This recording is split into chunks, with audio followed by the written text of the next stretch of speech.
What's up everyone, Sergeant Redford here, and today we're reacting to Why Didn't Rome Conquer Germania by Knowledgia. But yeah, we haven't reacted to Knowledgia in a while, but someone else recommended a video in the comments. I'm probably going to react to that right after this, but this Ancient is really history interesting. has become almost synonymous with the immense significance and influence of the marvelous Roman Empire. Extending Oh yeah, by the way, I'm in the orchestra room today, so it's pretty cool. far across the European continent and lasting for centuries, the Romans seemed capable of doing just about anything that they put their minds to, regardless of the challenge. So, why did they stop where they did? Was there a reason why Rome never conquered Germania? Well, they conquered part of it, and I know they almost did at one point, but I bet it was just because they're overstretched. And the Rhine River right here and the Alpine mountains serve as a really good natural barrier. They're to conquer all the way here, not only would they be overextended, but they wouldn't have the same amount of natural defenses. So The fact that Germania never fell under the Roman crown was not entirely due to a lack of trying from Rome. While there was a point when the Romans decided to avoid the region, this wasn't the case at first. Initially, Germania was actually a target of the Roman Empire after securing Gaul. Under the reign of Caesar Augustus around 20 BC, the Romans had consolidated their power in Gaul and began to increase military presence throughout the Rhineland. This led Augustus to start considering the prospect of expanding further and seizing Germania, although he was quickly forced to rethink his plan. In 17 BC, three Germanic tribes, the Sicambri, Usipetes, and Tencteri, unexpectedly launched an incursion across the river into Roman territory. The tribes ended up running into the Roman 5th Legion under Marcus Lullius and emerged victorious, which seemed to startle Augustus enough that he felt the need to pause any advances into Germania. The goal now was to increase military presence and power in Gaul even more. First and foremost, although another scuffle soon after between the Germanic tribes and Lullius and his men finally pushed the invaders back across the river and forced a ceasefire. Over the next few years, the Romans now put increased effort into creating a more stable and controlled environment and military control in Gaul. In 13 BC, Nero Claudius Drusus became the governor of Gaul, but was quickly met with a rebellion. Previously, Augustus had established a new census for tax collection, which had greatly angered the locals. It was now Drusus' responsibility to deal with the backlash, while also working to bring a new string of forts along the Rhine in preparation for future expansion. The first major Wait, is this the guy that was one of the Roman emperors? test of Rome's newly strengthened military in the region came when a couple of Germanic tribes, the Sicambri and the Usipetes, returned to Roman territory with another offensive. Drusus managed to push the attackers back and decided to follow them across the river to propel his own invasion. The Romans then plundered the lands of the tribes before continuing on into the modern-day Netherlands, and then routed the Frisians and attacked the Caucaes before heading back to Rome. Nero's killed everyone. A year later, Drusus would return to his conquering ways, and pushing on until the approaching winter and dwindling supplies brought the campaign to an end, sending the Romans back to their own territory. As they tried to return home, they were attacked once again by a Germanic tribe and were nearly defeated without ever reaching Gaul. Goodness. In 10 BC, Drusus set out on another campaign and managed to capture the lands of the Chatti and surrounding Germanic tribes, then returned to Rome for a short period before blazing the expansion trail once more the following year. On the fourth offensive, Drusus conquered new territory and pillaged many cities of the local tribes. He spread the Roman border as he went, and when it was finally time to travel back to Rome, he had carried himself an impressive reputation. But on his return ride, Drusus fell off his horse and died a month later from an infection caused by the severe injury he had sustained from the fall.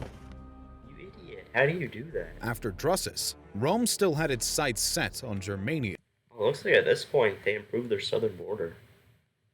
And there's actually like a river right here, so.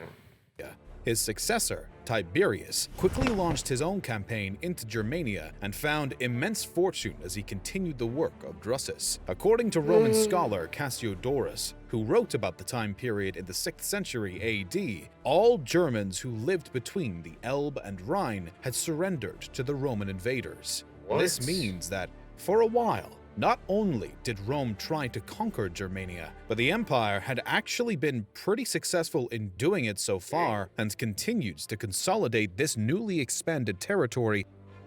Tiberius continued to push through the Rhineland and actually began to form friendships with some of the German tribes. It appeared that Rome would easily continue to stretch its border over more and more of Germania with little resistance. Tiberius had more military bases built and began to show special favor to the Cherusci tribe, of which one member, Arminius, would later play a major role in what would happen to the Romans in Germania. For now, Rome saw the German tribes as mostly conquered or allied with, aside from the Marcomanni. Though a large-scale offensive had been prepared to take down the Marcomanni and their king, Maroboduus, the Romans had to abandon this plan to instead address a revolt in Illyricum. As Tiberius was now busy in the Balkans, the leadership of the Romans in Germania was given to Publius Quinctilius Varus, who was left only 3 legions to command. What?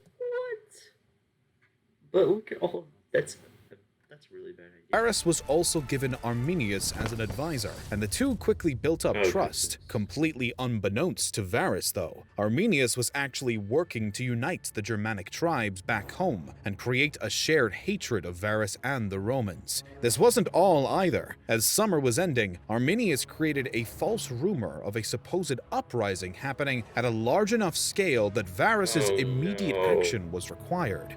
I think everyone knows about. The night before Varus left to go subdue the rebellion, Arminius' father-in-law came to warn the Roman commander. He insisted that Arminius was not to be trusted and that he was actually responsible for the uprising that was about to happen. Varus quickly blew him off and accused him of acting on a personal vendetta against Arminius. With that belief, Varus left the next day with Arminius at his side, commanding him on a detour route that he claims would give the best positioning for an ambush. At some point along the way, the men separated, as Arminius alleged to be going out to gain support from local Germanic tribes, but was instead gathering his own army that he had created prior behind Varus's back. Oh my god. As the Romans marched along through a narrow gap of forest between a hill and bog. That's actually crazy though, his own family member. I don't remember who he was. His own family member even, like, tried to warn the Romans. That's crazy. Completely out of any type of battle formations and barely fitting through the 60-foot wide space, German troops suddenly began to arrive on the scene. The Romans were at a major disadvantage as the Germans launched their own attack. The terrain was to no aid of the Roman troops, but furthermore, Arminius knew their every strategy. After being raised in Rome as a hostage tribute from his father, he knew exactly what they could and would do, and was one step ahead at all times with his own commands. The Romans were quickly hit with significant casualties as they spent the next 24 hours trying to gain traction to fight back or simply escape. Varus would soon fall on his own sword after recognizing that there was no other way out without becoming another victim of the Germans, and his other commanders did the same, or were struck down as they tried to flee. The Roman troops were some of them escaped. Wow. left leaderless and swiftly fell to the Germanic tribes in a vicious one-sided battle. Wow. The How do you fall on your own horse? How do you fall on your own sword? It's ridiculous. conflict ended with roughly 15,000 Roman casualties, Oh and the my complete goodness. removal of all things Roman from east of the Rhine. They took over all of Germania Though the surviving in one battle.